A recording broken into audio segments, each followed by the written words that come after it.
I'm going to start our recording and share my screen.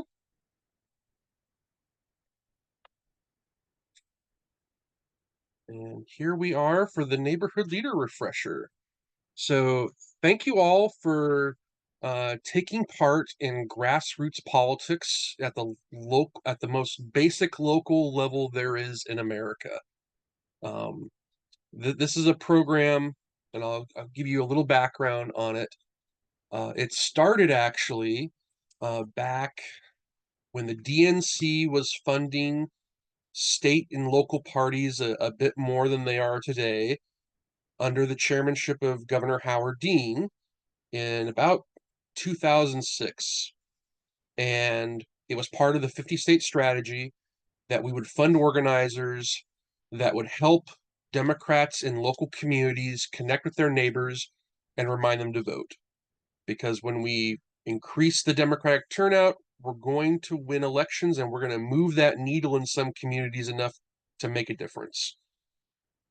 And there's a race at every level in politics where a vote from a person talked to by a neighborhood leader will make the difference.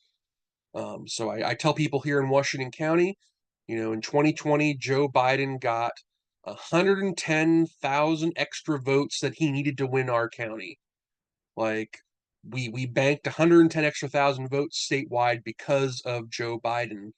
And that not only muted Donald Trump's votes in 10 to 15 different counties, it boosted candidates all across the statewide level. So our candidates for like Attorney General, Secretary of State, State Treasurer, all those folks, U.S. Senator, they all benefit when Washington County turns out voters. And at that level, we're helping the state folks out. And in our local community, when we turn out votes in our neighborhood leaders turfs, we're helping all of our local endorsed candidates who they don't have the money for ads, they don't have the money for huge canvas parties. Most of local candidates, they're out there huffing and puffing on the streets themselves, knocking on doors, making phone calls. Maybe they might be able to pull enough money for a mailer of some kind to a limited pool of people, but our local candidates really depend on us to get the word out about their campaigns in the community. And so we can affect politics at all levels with the Neighborhood Leader Program. So we have this wonderful program. The National Party is funding, and they have paid staff here in Oregon to help us. And then leadership changes at the DNC, and that funding goes away because the new people in charge wanted to fund other things. And Washington County is sort of scratching their heads going, well, what should we do? What should we do? We love this program. We don't want it to go away. And so they decide to keep it. And they organize and fundraise to where they can hire a full-time staffer who's going to specifically do the Neighborhood Leader Program and recruit people. And they took this county from a reddish purplish county to a blue county in about a decade. And we're seeing the fruits of a successful Neighborhood Leader Program now here at the local level. So that's sort of the history of the program. And it got to a point to where Washington County was the only county in the state with a Neighborhood Leader Program for about 10 years. And then suddenly Donald Trump gets on the scene. And people are anxious. They're they restless. They want to do something, but we don't know what to do. So the state party goes, aha, we have this wonderful model of the Neighborhood Leader Program in Washington County. Let's adopt that at the state level. And so that's where we are today, that nearly every single county in Oregon has an active Neighborhood Leader Program helping turn out votes.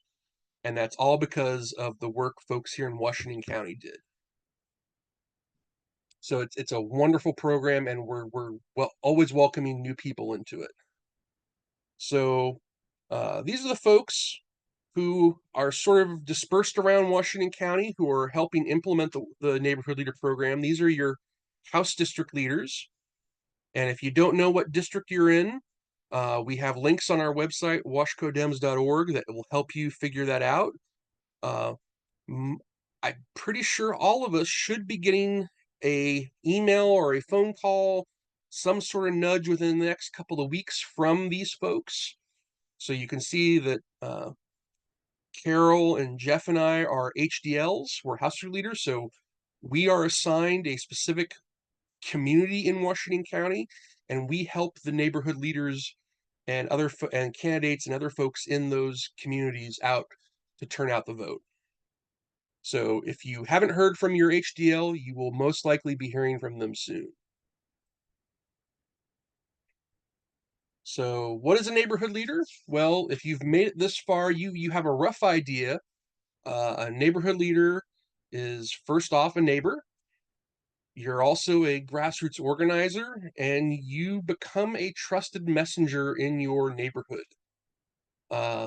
You go around and you remind Democrats to turn in their ballot, which for some folks can be very difficult. It's the world's full of distractions, our lives are full of distractions, and sometimes we need a little help and a little nudge to remember to do something. And that's where neighborhood leaders come in. We remind our local Democrats to vote. And you do that, we'll give you 35 to 50 Democratic households in your neighborhood. Or as we had an example this week, I had a neighborhood leader who attended our Monday training, and she discovered that she was in a neighborhood leader turf. So we couldn't give her her neighborhood. We gave her the next block over. So you'll discover that, by your neighborhood, we mean the houses closest to you we can get to. And then she and the other neighborhood leader, they're going to talk about switching a block or two so that she can have her own neighbors in her turf. So you go around every election and remind people to vote. We give you all the tools to do this. I would say this next part is what we would ask for you in an ideal world. Recognizing the world is not ideal and people's time commitments are all different. But in the ideal scenario of being a neighborhood leader, you would get 3 opportunities to go through your list of Democratic neighbors and remind them to vote. So the first trip is very simple. Once you get your materials from your house leader, it's just to go around and introduce yourself. Don't make any big asks. Just let your neighbors know that you're a resource. A lot of people do this by sending a letter or leaving a note at the door, and it contains, whatever you would like into it to inform people that you are a presence in the community. So I have some neighborhood leaders, who, when they do their first walkabout, they'll go, and if no one's home, they'll just leave a short little note, 1 paragraph at the door that they've typed up, just to introduce themselves and say, I'll be around in a couple weeks to hand out some materials to you.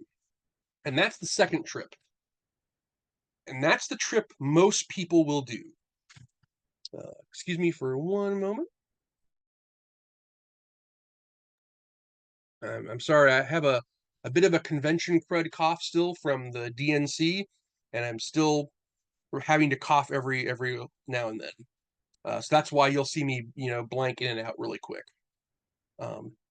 So the second trip is usually about the week before ballots are in the mail, or ballots have recently been put in the mail.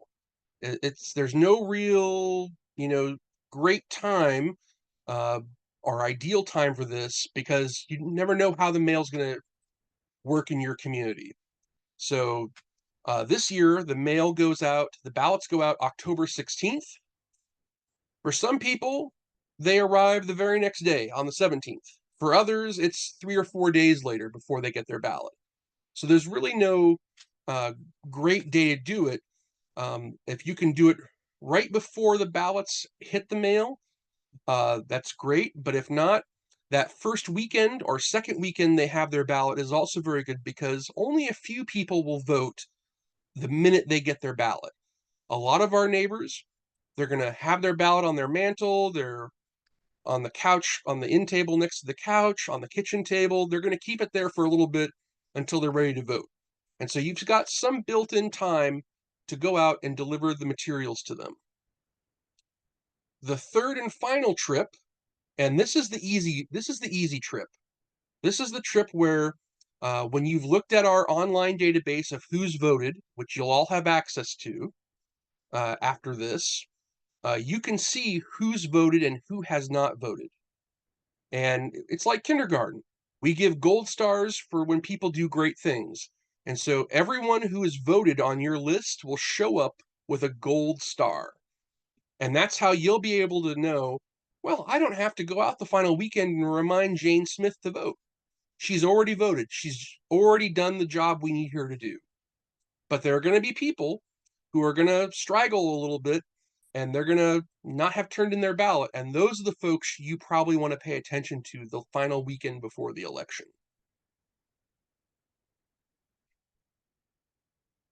The goals of the program are very clear. We want to increase Democratic turnout in our community. We want to win state and local elections, and we want to get to know our neighbors.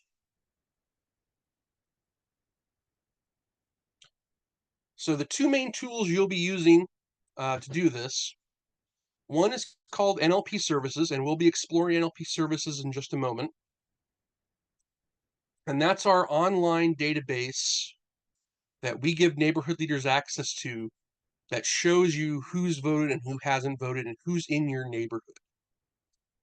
The second tool is the Slate card. And this is the card with all of the information about who's running for office in our communities this election.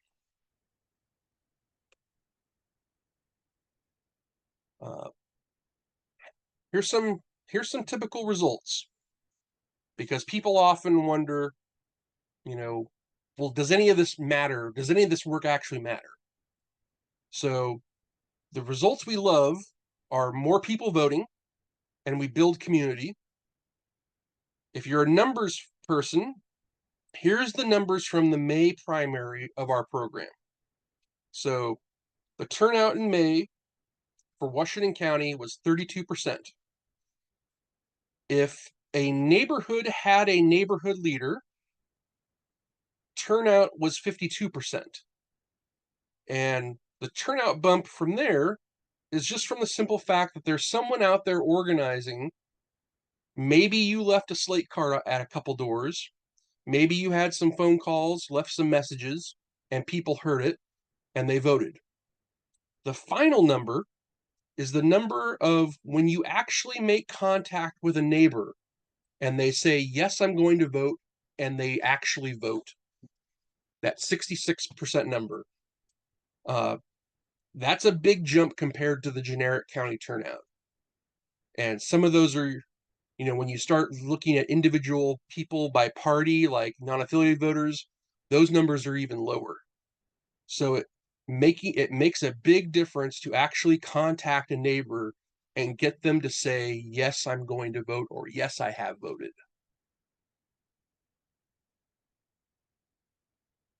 So right now, I'm going to take us to NLP Services.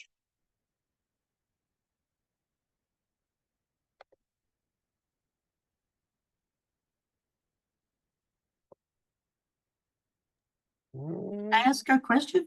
Sure. Okay, I did the primary and Mhm. I found that the mail was really slow. And It can be, yes. I didn't get on the list at the NLP services. It didn't list everybody that voted, but I did call those who had not voted, and some of them had voted, but their mail ballot hadn't got in yet. So Yeah. um, And there's going to be a lag sometimes, and I'll describe this process because it can be sort of confusing to folks. So the process of how we get this data is this. So the Secretary of State gets word from the county clerk that you have voted. So the county clerk has to send information to the Secretary of State's office that, yes, Carl's ballot's been turned in. The Secretary of State then provides that information to Oregon's political parties. So in our case, the Democrats get access to what we call matchbacks. And they post a matchback every day that says who has voted. So as you can see, the crux of this is the county clerk has to have told the Secretary of State Carl's voted. Some county clerks, some county elections offices don't do daily updates like that. They might wait a day or two before they send more data off to the Secretary of State's office. So there could possibly be some lags in time. And generally, what ends up happening is we'll go ask a neighbor, hey, could you be sure to vote? And the neighbor will go, well, I turned my ballot in 3 days ago. Didn't they say anything? And I generally at that time trust but verify. So I take the neighbor at their word that yes, they voted. I mark it down that yes, they're going to vote and yes, they voted. And then I sit there for a couple days and I wait and see if that star shows up. And if after a couple days that star doesn't show up, that's when I poke my House District leader and go, hey, so and so says they voted, but it isn't showing up yet. And so then we have ways we can inquire further about how we can check that. But yeah, sometimes there is definitely a lag, especially when you consider some of the ballot boxes are far, far, far out from the county elections office. So this is NLP services, and I will log in here. And your House District leaders will send you an email that'll have all your log information provided. And so when you get into this interface, you'll probably have less tabs than I do because I'm an admin, but you're going to want to go to this one called My Turf. And this is where you'll get to see all of your neighbors. And so these are all my actual neighbors who are Democrats. And I can go over, I think I'm on page 3. If I remember from Monday, yep. So here I am, here's my family. And it shows, my name, my age, party, my address. The party has phone numbers for us. The really critical one you want to pay attention to is this voting record. And it shows the last 4 elections if I've turned out to vote. Since we know voting is habitual, if I've voted in the last 4 elections, it's a good probability I'm going to vote in this election, provided I don't have any personal issues or problems come up. So when you're prioritizing, your time, if you have to prioritize your time, you can go to these people who are 4 out of 4 and go, oh, I only need to bother them very, very lightly. I don't need to invest a whole lot of time in making sure they vote because I know they're going to vote. Other folks you might want to spend more time with or more time reaching out to are maybe folks on your list who don't have a 4 out of 4 record. So Ethan voted in the 2020 general, but didn't vote in any of the primaries that we are the 2022 general. So maybe I have to spend a little more time trying to get a hold of Ethan and convince him to vote. And who knows what the problems could be with Ethan not voting. It could be, well, I'm not in town when the election's going on. I'm off at college and I'm voting somewhere else. I mean, we just don't know what Ethan's situation could be until we are like a good neighbor and get to know him. So when you're going out to the door and you've got your slate card and you're ready to go and you want to go out and you've got your list and you decide, okay, I'm going to go ask my first person. I'm going to go ask Karen if she's going to vote. So I'm walking, and let's say Karen's my mother, so I know I'm going to talk to her. She's in the house somewhere. Karen, are you going to vote? And we can see from the voting record, yeah, my mom usually votes. So let's just pretend my mom says, yes, I'm going to vote.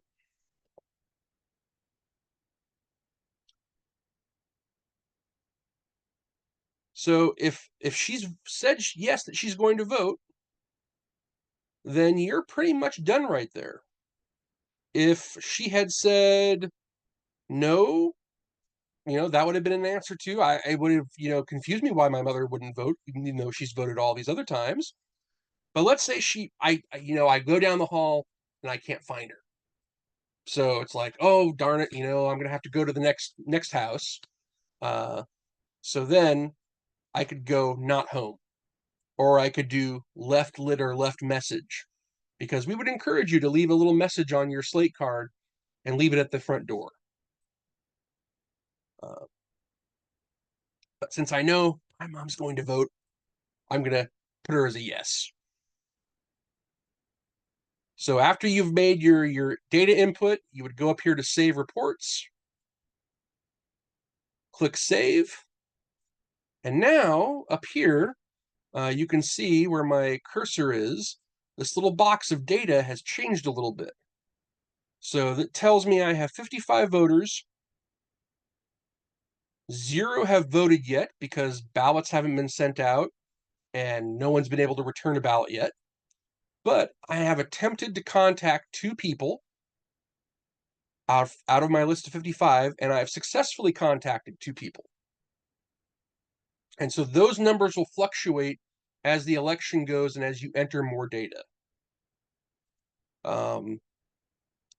If you wanted to enter, let's say I was at Dan's house, Dan's my next door neighbor, and Dan tells me something.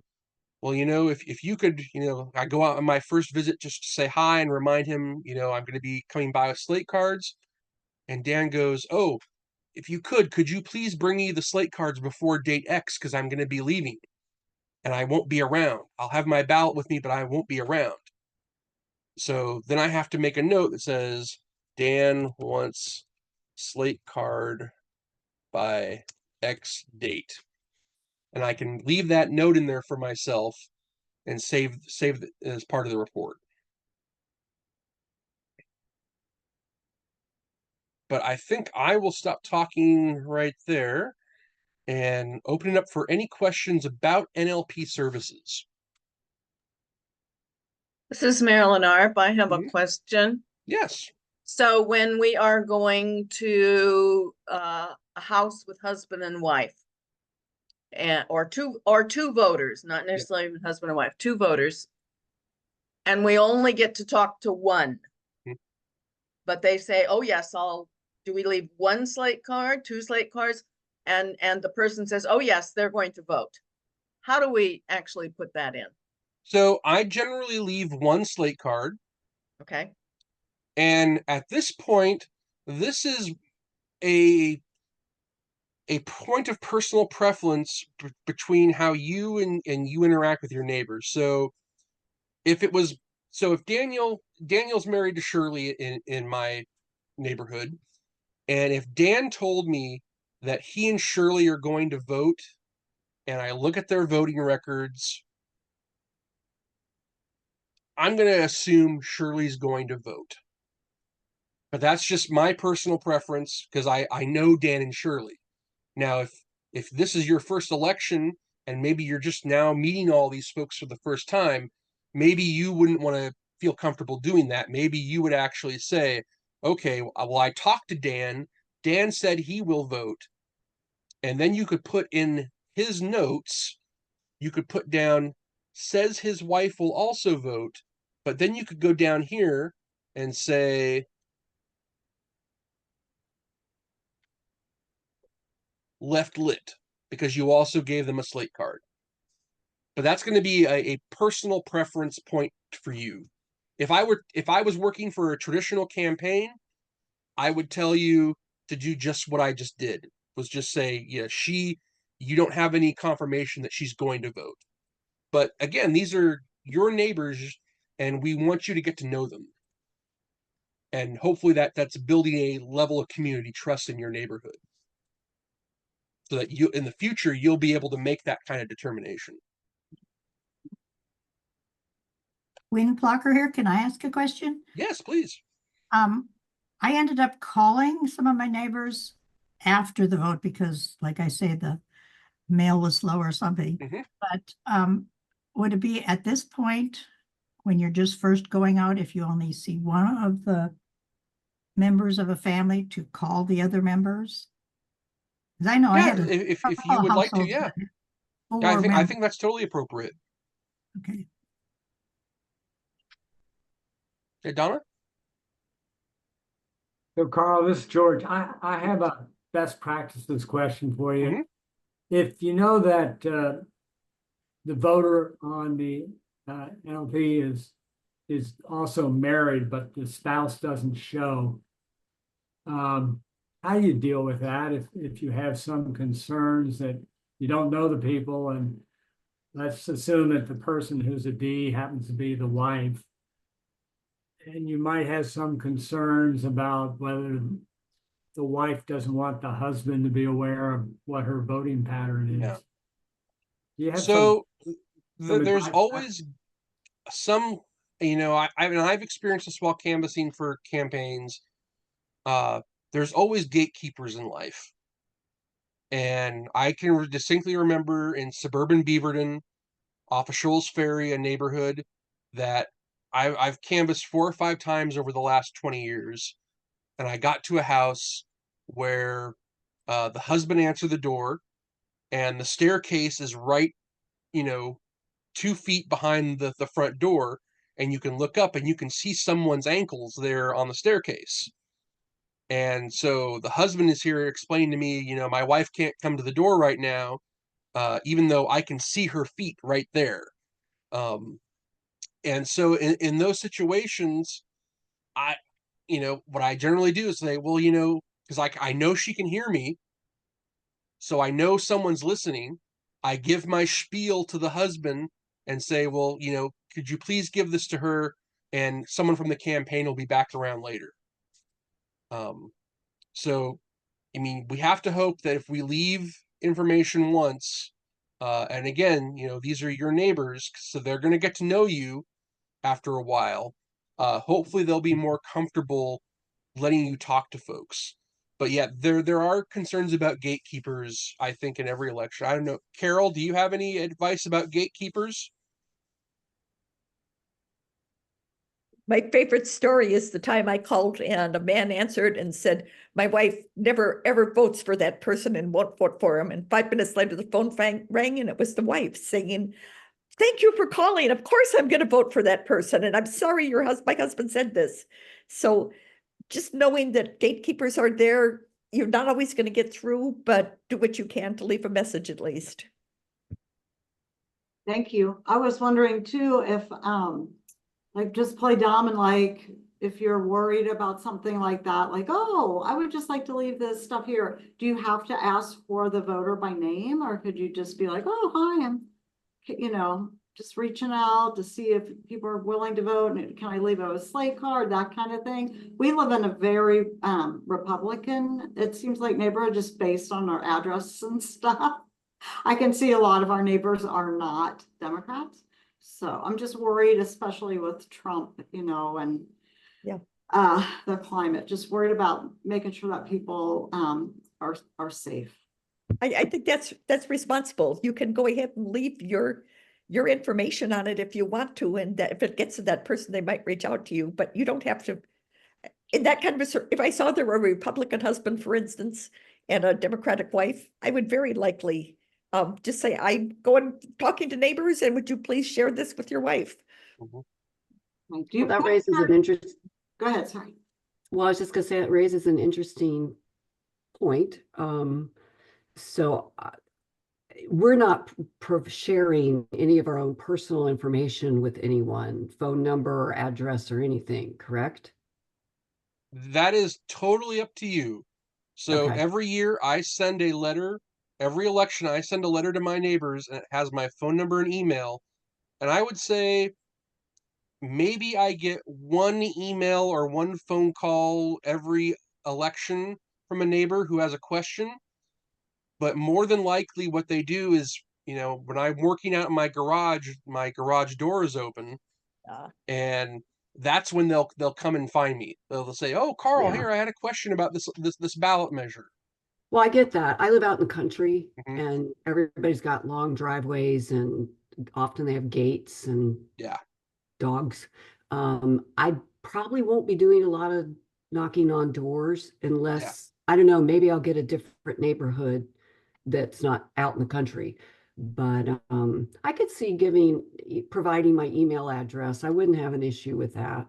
Yeah. and Again, this is a volunteer program, so it's whatever you are comfortable with, because at the end of the day, we recognize they're your neighbors and you got to live with them. mhm. Right. My favorite was one time I do leave my phone name and phone number and had someone who called and said, I really want to vote. But I can't vote for everyone. I can't decide if I don't fill in every circle, will they throw out my ballot? Mhm. And for her, just being able to ask that question was really valuable. So everyone chooses what they want to do in terms of protecting their own privacy, but I love being able to get that connection. Yeah.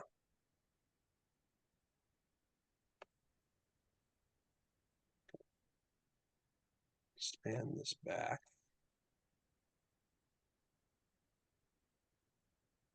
Since we have moved into general discussion time. Are there any other questions about the neighborhood leader program in general, or just being a neighborhood leader, or the party, the Washington County Democrats? Any questions? This is your folks' time to ask away. I have a question. This is Mhm. Wynn, and I just wondered, I know we'll have the list of the candidates on the card that we're handing out. Do we talk about Kamala at all? So, I when was you just get to gonna the wear my door, shirt. the general rule of thumb is, this is a, get out the vote effort. You're reminding people to vote. That's sort of the end goal, is to get them to vote. As far as, having to specify, if you want to promote a special candidate or somebody, that's completely up to you when you're at the door. Um, we don't tell you what to think or what to say to people about the candidates. We generally like you to practice like the traditional rule, like if you don't have anything nice to say, don't say anything at all, because there's always candidates on that are running for office, and especially when you get to local races, where you have the best chance of having known or interacting with candidates, to maybe not like somebody, and your reasons for not liking them might not have anything to do with their capabilities of service to the community, but they just rubbed you the wrong way. And so I always advise people, you don't have to talk about anybody you don't want to talk about. That's always the safe thing to do. And if someone asks you about a particular candidate, you can always defer them to the Washco Dems website, where we list all of our endorsed candidates, where they can find out more information about the campaigns. But no, you're not required to talk about anybody in particular. But you are free, like if you're, really excited about Harris Walls, you can definitely be talking about how great it's going to be to vote for Harrison Walls. Okay, thank you. Yeah. This is Marilyn Arp. Do you have any idea the date the slate cards will come out? Unfortunately, I'm leaving town October 12th, so I would love to have them before that. So the slate cards are 95% done. We unfortunately have one more round of endorsements to go through at the end of this month. And so on the 25th, we'll have our last sort of endorsement stuff. And then on the 26th, they'll be finalized and we'll go through our little approval process. And we'll send them off to the printer. And we hope within a week of that time, the 26th, they'll be printed and ready to go. We hope. So you're thinking first part of October, because like Marilyn, I'm leaving mid-October for 2 weeks. Yeah. The printer is usually pretty good about turning around within a week of our print order. But this is the issue. We're at one of the most critical moments for all sorts of general election candidates right now who are also trying to use a union print shop. So we don't know where in the lineup we will be when we put our order in. So there could be a order for, 100,000 mailers right before ours. And we would have to wait our turn in the printing queue. Yeah, we're hoping sometime within the first 2 weeks of October to have slate cards ready to go out to people.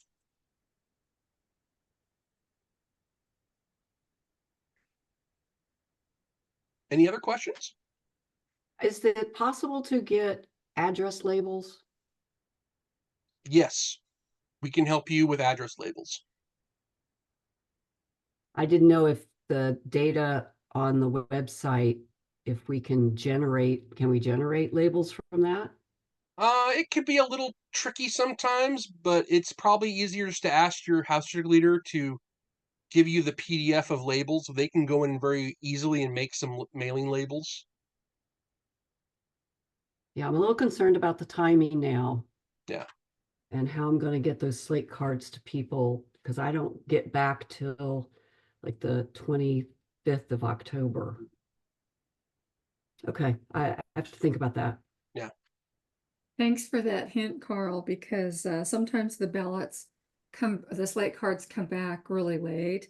Yeah. And if you have to mail something, and you want to put a personal message, it really helps to know that they do have a PDF of the labels. So that's great news. Thank you. Yeah.